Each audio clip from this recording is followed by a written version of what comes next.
साल से वो ड्रामा कर रही है, 20 साल से उसने हर किसी के ऊपर ऐसे एलिगेशन लगाए, हर कहीं तो उसको पब्लिसिटी करनी होती, कहीं पैसे मिलते हैं, कहीं उसको अपने आप को रेलिवेंट करना होता है। आप लोग उसको आके कवर करते हो,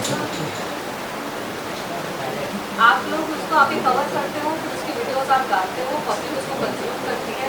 लेकिन भोले वाले इंसानों की जो बेकसूर इंसानों की जो जिंदगियाँ खराब हो रही है, क्योंकि आप लोगों ने तो छाप दिया यूट्यूब पे, लेकिन हमारे परिवार वाले देख रहे हैं, हमारे पड़ोस वाले, मौसा जी, चाचा जी, पता नहीं दुनिया भर के लोग, हमारी जहाँ पे शादियाँ फिक्स होती है वहाँ के लोग देख रहे हैं। You see what I am saying, उनकी बहन है, तो उनकी बहन है, you understand what I am saying. हम इंडिया में, दिस इज नॉट अमेरिका, और अमेरिका में कहीं पे उसकी शादी होनी है, समझ में आ रही है बात कि राखी जो करती है, आप लोग उसको कवर करते हो, आप लोग ये नहीं सोच रहे हो कि उसका रिप्रोडक्शन कितना आगे जाता है। हर इंसान कोई कुछ काम भी कर रहा है ना, लोग उसको गूगल करता है, तो ये गंदगी निकलती है। कोई भी पैसा देखकर उसका उसको हड्डी देख के उसको कुछ भी भौंका सकता है। मीडिया का काम होता है मैम, लेकिन अब जब पता है आपको इतने साल से वो यही करती है, नहीं, आप प्रॉपर 10 सवाल पूछ लोगे ना, फिर वो कुछ भी नहीं बोलेगी। जैसे आप सवाल पूछे तो बोलते हैं मुझे नहीं जवाब देना आपका, आप पूछो, ये पूछो, अच्छा चलो ये नए लिस्ट है एलिगेशन की, ये पूछ के लाओ, आदि को जाओ, आदि के पास जाओ। मीडिया का काम है कवर करना, लेकिन जब आपको पता है कि एक झूठा इंसान है, उसका काम ही है झूठ बोलना, उसका पेशा है, बिजनेस, कन्फ्रंट भी करते हैं क्या आप क्यों नहीं ये पूछते कल के इंटरव्यू में जाके प्रॉपरली, राखी जी आपके इतने सारे शादियां होंगे, आप क्यों कर रहे हो? चलो उम्रा का पूछ लो, आपका अबाया कहाँ है राखी जी, आप क्यों हक कर रहे हो एक लड़के को, आपको शर्म नहीं आ रही? ये सवाल पूछो, फिर आपको अच्छा जवाब मिलेगा। Islam, forget about the matter of Islam, उसका कोई धर्म नहीं है, शैतान है, ये भगवान का नाम इस्तेमाल करती है अपने आप को अच्छा दिखाने के लिए, ये भी उसका ड्रामा है। तब मीडिया की ग्रुप में बोलेगी किशन को निकालो, ब्लॉक करो, कौन है ये, इसको भगाओ।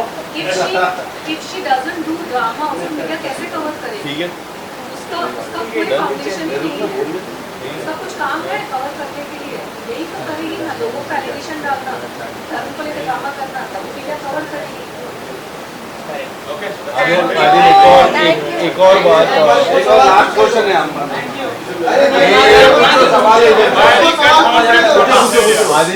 आदिल, एक और बार मैंने आपसे ये पहले भी एक सवाल पूछा था, फिर से मैं एक सवाल पूछना चाहूँगा, एंड इस बार तनुश्री मैम से भी मैं फिर से सवाल पूछूंगा कि are you guys okay doing 1-on-1 debate with media, जहाँ पे एक तरफ राखी और एक तरफ आदिल हो, और आप दोनों मैं डेफिनेटली बुला रहा हूँ, मैं 10 बार बुला रहा हूँ, आप नहीं पूछ रहे, मैं 10 बार बुला रहा हूँ। प्लीज इनवाइट करो राखी को, लाइव मीडिया अगर है तो मुझे 8 दिन टाइम दो राखी को, मैं एक प्रॉपर पोडियम बुक करूंगा, राखी को बुलाओ। और जैसे राखी बोलते हैं ना, मैं नहीं बात करूंगी, ये शाहबाज और शैली बात करेंगे, ये कौन है, मैं इनसे क्यों बात करूँ?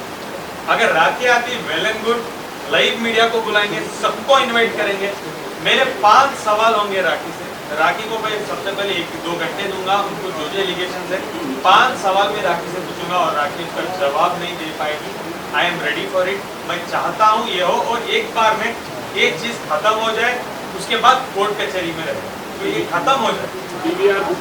राखी ने मुझसे पैचअप करने की बहुत बार कोशिश की, मैंने हमेशा उसको टर्न डाउन कर दिया। मैं एक बात बताना चाहती हूँ, बहुत सारे लोगों को पता नहीं है, सुहेल भाई स्टेडियम चाहिए, स्टेडियम पीवीआर में नहीं चाहिए। राखी मेरे पीछे वर्ल्ड कप, राखी मेरे पीछे 2007 से पड़ी है।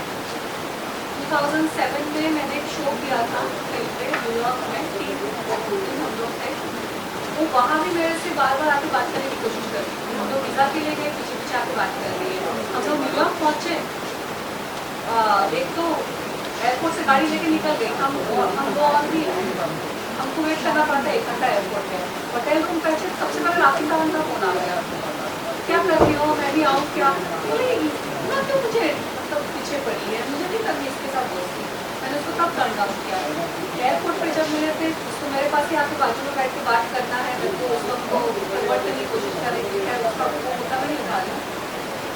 वो जब भी उसको मौका मिलता है, मीटू के टाइम पे उसने प्रेस कॉन्फ्रेंसेस किए, उसके हफ्ते भर बाद मेरी पीआर को फोन करके बोलती है मुझे तनुश्री के साथ प्रेस कॉन्फ्रेंस करना है और उससे माफ़ी मांगनी है।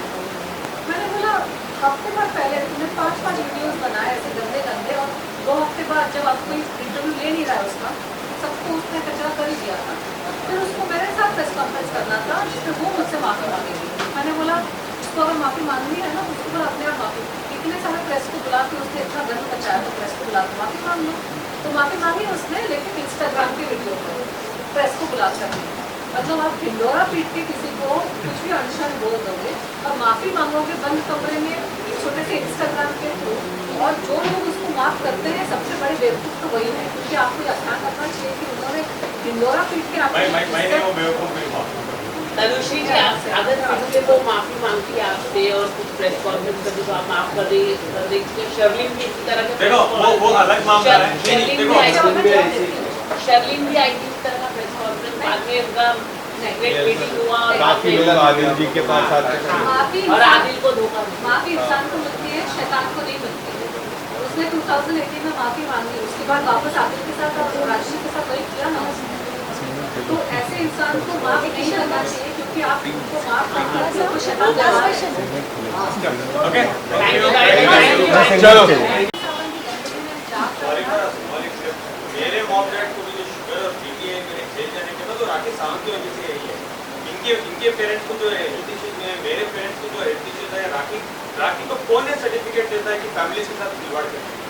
उनके माँ बाप बहुत इंपॉर्टेंट होते हैं, उनके माँ बाप के लिए सेंटीमेंट है। उनकी माँ भी उनके लिए इन्वेस्टमेंट बैंक थी। मैंने जैसे हाल ही में भी कहा था, जब तक माँ थी माँ के नाम से भी वो पैसे ही एंट्री सब तक कि माँ को कैंसर है, माँ की दवाई, माँ का वो, माँ का ये, माँ के बेड के लिए पैसे दो, माँ के इंसुलिन के लिए पैसे दो, ये बोल के एंट्री रही। हमारे पेरेंट नहीं है क्या? आप लोग जानते हो हमारे पेरेंट्स के, मेरे पेरेंट्स के पे क्या क्या बीती है। जब मैं जेल गया था, अच्छा खासा लड़का, उनका एक ही बेटा हूँ मैं, लोता बेटा, लेके जाके आप जेल में लाओ। क्या रीजन के लिए? No reason. क्या केस कर दिया? 377 क्या बेच पे कर दिया? फिर उधर भी बेच के कुछ पैसे चाहिए मुझे। बाहर आके क्या क्या नया एलिगेशन, ना धर्म को छोड़िए, ना मुसलमानों को छोड़िए, ना हिंदू भाई बहनों को छोड़िए, ना क्रिश्चियन को छोड़िए, किसको छोड़िए? राखी बोलो। ये तो छोड़ा, हम 4, 5, 6, 7, 10, 20 विक्टिम है जो हम आके बोल सकते हैं। जो पुराने विक्टिम है उसका क्या? सुसाइड होके मर गए यार लोग। पुराने व्यक्ति पता राखी से कोई जुड़ना नहीं चाहता, इतनी गंदगी कर दी सारे शरीर को पकड़ लिया। तो पता है जो इंसान मर गया उसके पेरेंट्स का क्या? 2 केसेस में उसने 2 लड़कों को सुसाइड करवा दिया। वो हम भी आया था और आपको सुसाइड का चला उसका क्या मुझे नहीं पता। राखी की पहले से आदत है शरीफों के ऊपर गंदे गंदे एलिगेशन उसका लगा। क्या हुआ नहीं, उसका केस भी हुआ था, केस 4 साल चला, उसके बाद केस बंद हो गया बिकॉज उनके पेरेंट्स बेचारे आके लड़की पाए।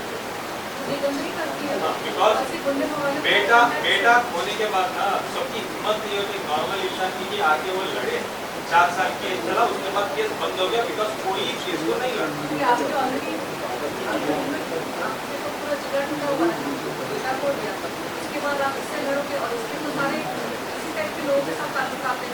The aggression she has, I saw Rajvi and वो हर दिन एक नए बंदे को सामने कर देती है और वो सामने वाले भी झूठ पे झूठ बोल रहा है, वो भी जो इस इवल, वो शैतानी है।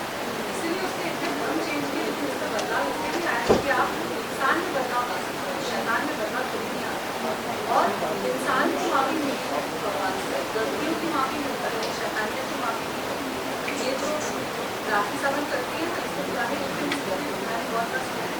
उसने कहीं पे जब उसको पता चलता ना पकड़ी जाएगी, जेल हो जाएगी, तो वो उसके गिड़गिड़ा के एकदम मतलब उसका पूरा पास नहीं चलाता था। बहुत गरीब फैमिली से मेरे पिता चले गए, मेरी माँ चली गई, उसका ये रोना धोना है ना, ये उसका स्क्रिप्ट आप लोगों को आने चाहिए। मेरा ये है, मेरा वो है, सेवियर कॉम्प्लेक्स जाग जाता है जिसका, और सेवियर कॉम्प्लेक्स सामने वाले का जाग जाता है। मुझे मैंने इंटरव्यू देखा इससे, मुझे प्यार की जरूरत है, मुझे प्यार मिलना भैया, सबको प्यार की जरूरत है, सबको इज्जत की जरूरत है। आप इज्जत दोगे ना इंसान को तो आपको प्यार भी मिलेगा, इज्जत भी मिलेगी, सब कुछ मिलेगा।